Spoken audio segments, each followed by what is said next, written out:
اگر آپ کو میری یہ ویڈیو پسند آئے تو like, comment and share, subscribe کرنا مت بھولیے۔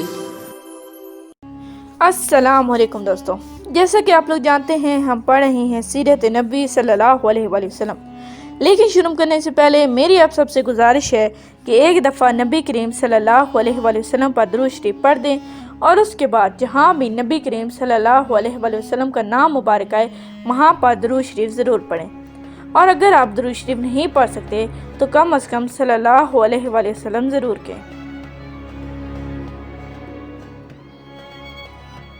تو چلیں شروع کرتے ہیں۔ اس کا باب نمبر 37 ہے، جس کا نام ہے حضرت عمر رضی اللہ تعالی عنہ اسلام لاتے ہیں۔ اسی طرح حضرت ابو سلمہ رضی اللہ تعالی عنہ نے بھی اپنی بیوی حضرت ام سلمہ رضی اللہ تعالی عنہ کے ساتھ ہجرت کی۔ حضرت عامر بن ابی ربیہ رضی اللہ تعالی عنہ نے بھی اپنی بیوی کے ساتھ ہجرت کی۔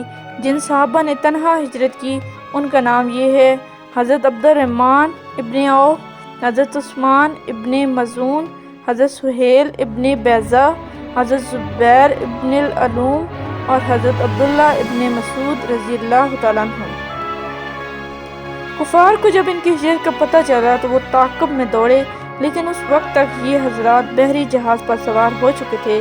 وہ جہاز تاجروں کے تھے، اسی طرح یہ حضرات حبشہ پہنچنے میں کامیاب ہو گئے۔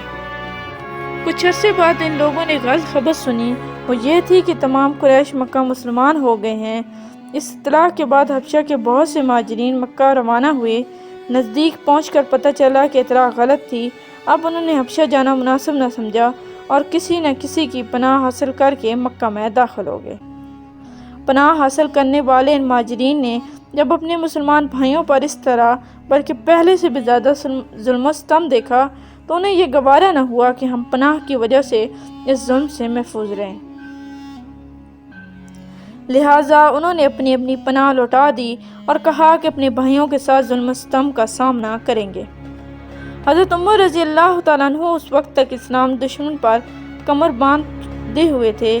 ایک روز وہ مکہ کے گلی سے گزر رہے تھے کہ ان کی ملاقات ایک قریشی شخص سے ہوئی۔ ان کا نام حضرت نعیم ابن عبداللہ رضی اللہ تعالیٰ عنہ تھا۔ یہ اس وقت تک اپنی قوم کے خوف سے اپنے اسلام کو چھپائے ہوئے تھے۔ حضرت عمر رضی اللہ تعالیٰ عنہ کے ہاتھ میں تلوار تھی۔ وہ پریشان ہو گئے، ان سے پوچھا کہ کیا ارادہ ہے؟ وہ بولے، محمد کو قتل کرنے جا رہا ہوں۔ یہ سن کر حضرت نعیم رضی اللہ تعالیٰ عنہ نے کہا، پہلے اپنی گھر کی خبر لو، تمہاری بہن اور بہنوئی مسلمان ہو چکی ہیں۔ یہ سن کر حضرت عمر رضی اللہ تعالیٰ عنہ جلال میں آ گئے، بہن کے گھر کا رخ کیا۔ حضرت عمر رضی اللہ تعالیٰ عنہ کی بہن کا نام فاطمہ تھا، ان کے شوہر حضرت سعید بن زید رضی اللہ تعالیٰ عنہ تھے۔ یہ عشرہ مبشرہ میں شامل ہیں۔ حضرت عمر رضی اللہ تعالیٰ عنہ کے چچا زاد بھائی بھی تھے۔ ادھر خود حضرت سعید کی بہن حضرت عاتقہ رضی اللہ تعالیٰ عنہ حضرت عمر رضی اللہ تعالیٰ عنہ کی بیوی تھی۔ بہن کے دروازے پر پہنچ کر انہوں نے دستک دی، اندر سے پوچھا کیا کون ہے؟ انہوں نے اپنا نام بتایا تو اندر یک لخت خاموشی چھا گئی۔ اندر اس وقت حضرت خباب بن عت رضی اللہ تعالیٰ عنہ انہیں قرآن پڑھا رہے تھے۔ انہوں نے فوراً قرآن کے اوراق چھپا دیے۔ حضرت فاطمہ رضی اللہ تعالیٰ عنہ نے اٹھ کر دروازہ کھولا۔ حضرت عمر رضی اللہ تعالیٰ عنہ فوراً بولے، اے اپنی جان کے دشمن، میں نے سنا ہے تو بے دین ہو گئی ہے۔ ساتھ ہی انہوں نے انہیں مارا، ان کے جسم سے خون بہنے لگا۔ خون کو دیکھ کر بولی، عمر تم کچھ بھی کر لو، میں مسلمان ہو چکی ہوں۔ اب حضرت عمر رضی اللہ تعالیٰ عنہ نے پوچھا، یہ کون سی کتاب تم پڑھ رہے تھے؟ مجھے دکھاؤ۔ حضرت فاطمہ رضی اللہ تعالیٰ عنہ بولی، یہ کتاب تمہارے ہاتھ میں ہرگز نہیں دی جا سکتی، اس لیے کہ تم ناپاک ہو، پہلے غسل کرو پھر دکھائی جا سکتی ہے۔ آخر انہوں نے غسل کیا، پھر قرآن مجید کے اوراق دیکھے۔ جیسے ہی ان کی نظر بسم اللہ الرحمن الرحیم پر پڑی، ان پر ہی بدتاری ہو گئی۔ آگے سورۃ طہ تھی اور اس کی ابتدائی آیات پڑھ کر ان کی حالت خیر ہو گئی۔ بولے، مجھے رسول اللہ صلی اللہ علیہ وآلہ وسلم کے پاس لے چلو۔ حضرت خباب بن عت اور حضرت سعد بن زید رضی اللہ تعالیٰ عنہ ادھر ادھر چھپے ہوئے تھے۔ ان کے الفاظ سن کر سامنے آ گئے۔ بعض روایات میں یہ آتا ہے کہ حضرت سعد بن زید رضی اللہ تعالیٰ عنہ کو بھی حضرت عمر رضی اللہ تعالیٰ عنہ نے مارا پیٹا تھا۔ اس کا مطلب ہے کہ صرف حضرت خباب بن عات رضی اللہ تعالیٰ عنہ چھپے ہوئے تھے۔ بہرحال اس موقع پر وہ سامنے آ کر بولے، اے عمر، تمہیں بشارت ہو، اللہ کے رسول صلی اللہ علیہ وسلم نے دعا مانگی تھی کہ اے اللہ، دو آدمیوں میں سے ایک کے ذریعے اسلام کو عزت عطا فرما، یا تو عمرو بن ہشام ابو جہل کے ذریعے یا پھر عمر بن خطاب کے ذریعے۔ ایک روایت کے مطابق آپ صلی اللہ علیہ وسلم نے فرمایا تھا، ان دونوں میں سے جو تجھے محبوب ہو اس کے ذریعے اسلام کو عزت عطا فرما۔ آپ صلی اللہ علیہ وسلم نے یہ دعا بدھ کے روز مانگی تھی۔ جمعرات کے روز یہ واقعہ پیش آیا۔ حضرت خباب بن عات اور حضرت سعید بن زید رضی اللہ تعالیٰ عنہ انہیں دار ارقم لے گئے۔ دروازے پر دستک دی گئی۔ اندر سے پوچھا گیا، کون ہے؟ انہوں نے کہا، عمر ابن خطاب۔ یہ بات حضور صلی اللہ علیہ وسلم کو بتائی گئی کہ دروازے پر عمر بن خطاب ہے۔ آپ صلی اللہ علیہ وسلم نے ارشاد فرمایا، دروازہ کھول دو، اگر اللہ تعالیٰ نے اس کے ساتھ خیر کا ارادہ فرمایا ہے تو ہدایت پا لے گا۔